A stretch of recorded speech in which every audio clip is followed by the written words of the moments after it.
Whole woman yoga is unique in the world. Designed to return the body to its original structural shape, whole woman yoga lifts the abdominal organs up while moving the pelvic organs into the lower belly where they belong. Whole woman breathing is foundational to the work.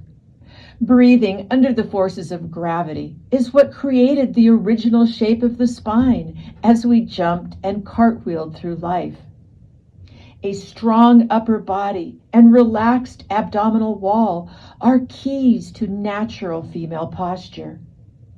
Lumbar curvature must be restored to prevent, stabilize, and reverse prolapse, incontinence, and chronic hip pain. We're born flat-footed, yet the arches of our feet follow the development of our lumbar spine. Strong feet and good balance are integral to the whole woman work.